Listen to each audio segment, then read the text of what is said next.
My stepdaughter wants her real dad to give her away. My stepdaughter will be getting married on August 3rd. The wedding planning has consumed most of her and her mother's life. I say her mother because we aren't married, though we've lived together for 10 years. For the past 6 months, my stepdaughter graduated last December from university.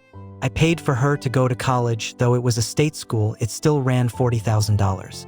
She does not have a job and has been living with us for the duration of her college career and since her graduation. I also bought her a car to get back and forth from school when she finished high school. From time to time, her deadbeat father would pop into her life and she would fawn all over him. Although he has not contributed a cent to her education or paid any child support, though that is my girlfriend's fault as CS was not part of the settlement, she still loves him and wants him in her life. He stays long enough to break her heart by skipping town and breaking some promise that he made her. The wedding venue holds 250 people max. I gave them a list of 20 people that I wanted invited, since I was paying for everything.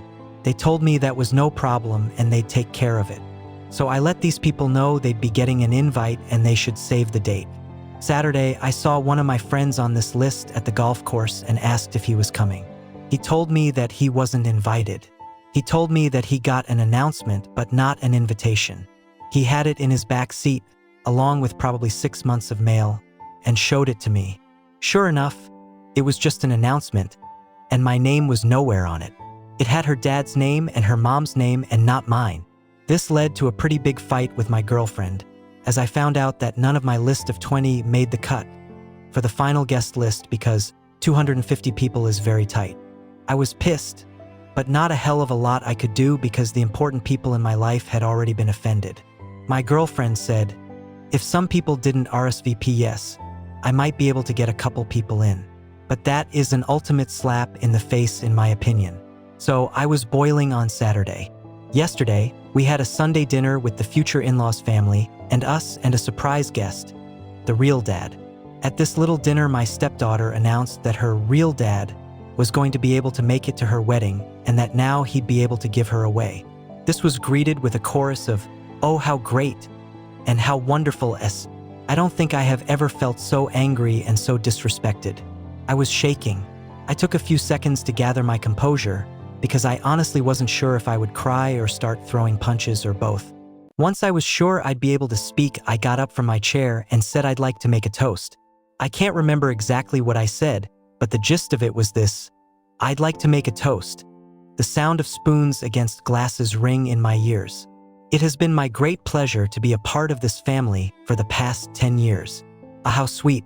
At this point in my life, I feel I owe a debt of gratitude to the bride and groom because they have opened my eyes to something very important. Confident smiles exchanged. They have shown me that my position in this family is not what I once thought it was. And now a glimmer of confusion and shock begins to spread on the faces in the room. Though I once thought of myself as the patriarch or godfather of the family, commanding great respect and sought out for help in times of need, it seems instead that I hold the position of an ATM, good for a stream of money, but not much else. As I have been replaced as host, both on the invitations and in the ceremony, I am resigning my financial duties as host to my successor, real dad. So cheers to the happy couple and the path they have chosen. I finished my drink. You all can let yourselves out. Is this selfish? I'm supposed to shell out 40 to 50 grand for a wedding that I can't invite anyone to? That I am not a part of? I'm so done with this crap. I'm done with my stepdaughter. I'm done with my girlfriend. I transferred the money out of our joint account last night. She has not had a job since she moved in with me. This morning I called all the vendors I had written checks to for deposits to refund my money. At present, it looks like I'll lose around $1,500 for the venue, but the other vendors have been great about refunding. Update 1. The immediate aftermath was tantrum and people sitting there mumbling while not actually saying anything to me, but to each other. After much yelling with the girlfriend about me being selfish, I spent the night in my home office and no one knocked on my door, not once. Today's aftermath is kind of depressing for me. Girlfriend brought me bride's wedding planner to show me how much work I was ruining. I thumbed through it, found a page in the music section for father/daughter dances. All of the songs were catered to real dad's taste. So I thought they were just being disrespectful, but now I'm feeling like they never really gave a crap at all. Especially since the menu included 2 ingredients I'm allergic to. That actually made me laugh.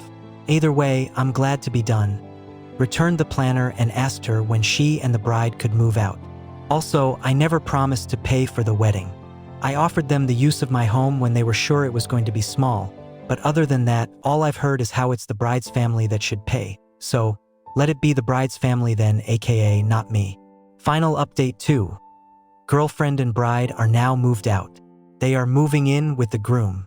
It was very hard not to be petty with some of the belongings they took with them. But it's done and I switched out the locks and now it's time for a brew.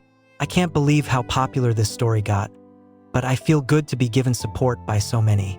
If I find out what happens with the wedding, I will let you know, but I can't guarantee that I will put in the effort to find out. From what I've heard, they are trying to scale things back and get his parents to help out. Girlfriend burned bridges when I found out she tried to write herself a check on our joint account the day after the unpleasantness. By then I had already moved money, so I guess I'm a bigger ass than her, but I could feel it coming. That's all. Thanks.